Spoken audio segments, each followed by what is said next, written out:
আজ অমর ২১শে ফেব্রুয়ারি। এই দিবসকে ঘিরে সারা দেশে ২১শে প্রথম প্রহরে শহীদ মিনারে ঢল নামে মানুষের। ফুল দিয়ে শ্রদ্ধা জানান জাতির শ্রেষ্ঠ সন্তানদের। এমনকি বিভিন্ন জেলায় নেওয়া হয়েছে ব্যতিক্রমী উদ্যোগও। দিনব্যাপী আলোচনা সভা ও শিশুদের চিত্রাঙ্কন প্রতিযোগিতারও আয়োজন করা হয়েছে। বিস্তারিত ডেস্ক রিপোর্টে। ভোরের আলো ফুটতেই স্মৃতির মিনারে ঢল নামে সাধারণ মানুষের। রফিক সালাম বরকতের স্মরণে ফুল হাতে ছুটে আসেন হাজারো মানুষ।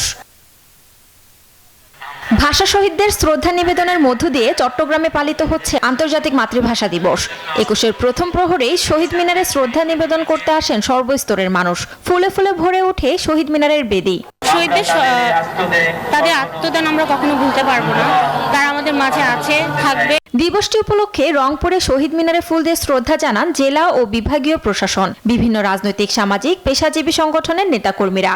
এরপরই একে একে সর্বস্তরের মানুষ পুষ্পস্তবক অর্পণ করেন। আমাদের আসলেই চাওয়া বাংলা ভাষাটা যেন সর্বস্তরে প্রচার হয়ে যায়, আমাদের ঐতিহ্যটা যেন আমরা যুগ যুগ এভাবে টিকিয়ে রাখতে পারি। আজকে আমি এসেছি আমাদের ভাষাকে স্বাধীন করার জন্য, যারা নিজের জীবনে পড়াশোনা করে তার জীবন উৎসর্গ করেছে তাদেরকে শ্রদ্ধা জানানোর জন্য। রাজশাহীতে প্রথম প্রহরেই শহীদ মিনারে অভিমুখে মানুষের ঢল নামে। হাতে ফুল, হৃদয়ে ভাষা শহীদদের প্রতি গভীর ভালোবাসা আর কণ্ঠে আমার ভাইয়ের রক্তে রাঙানো ২১শে ফেব্রুয়ারি আমি কি ভুলিতে পারি।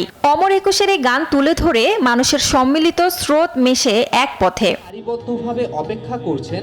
বরিশালেও নানা আয়োজনে পালিত হচ্ছে মাতৃভাষা দিবস। শ্রদ্ধা জানাতে শহীদ মিনারে পুষ্পস্তবক অর্পণ করে বিভিন্ন শ্রেণী পেশার মানুষ।